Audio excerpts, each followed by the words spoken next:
Negara tidak akan berdepan dengan kemelut politik yang berpanjangan jika kejadian yang membawa kepada peletakan jabatan Perdana Menteri ke-7 tidak berlaku, tita yang di Pertuan Agung.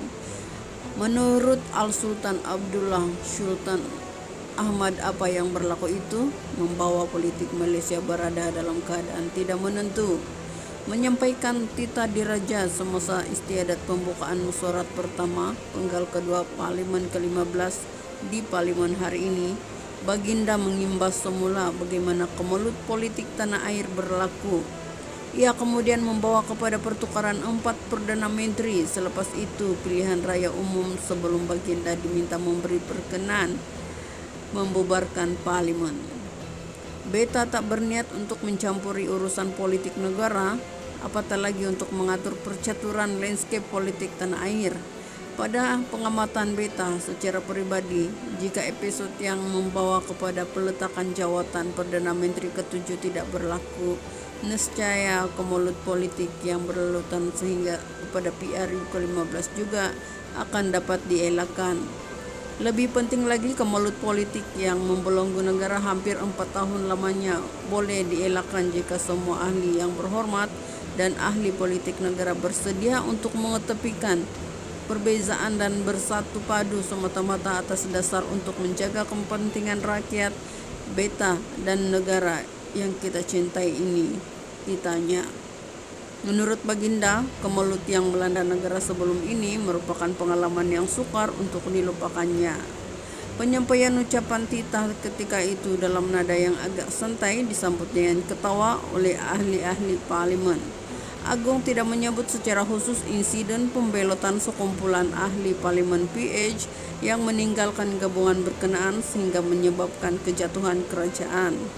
Bagaimanapun, untuk rekod langkah 11 ahli Parlimen PKR diketuai Azmin Ali ketika itu menjadi timbalan presiden, serta tindakan Muhyiddin Yassin membawa Bersatu meninggalkan PH menjadi puncak kejatuhan kerajaan yang sebelum itu mendapat mandat daripada rakyat. Bekas ahli PKR terbabit kemudian memberikan sokongan kepada Bersatu dan didukung pula oleh PAS serta BN untuk membolehkan Muhyiddin dilantik sebagai Perdana Menteri ke-8. Namun tempo perkhidmatan Muhyiddin hanya bertahan kira-kira 17 bulan sebelum dia terpaksa meletakkan jawatan dan diganti oleh ahli Parlimen Berak Ismail Sabri Yaakob.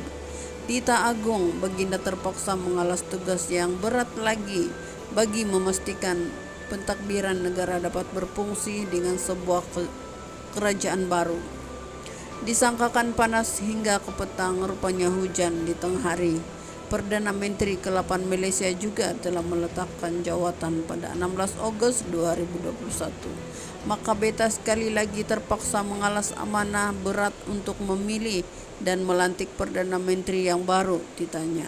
Menurut Agung, kemerdekaan Malaysia yang berusia 66 pada tahun ini sepatutnya menjadikan ia sebuah negara yang matang dan saling hormat menghormati antara satu sama lain.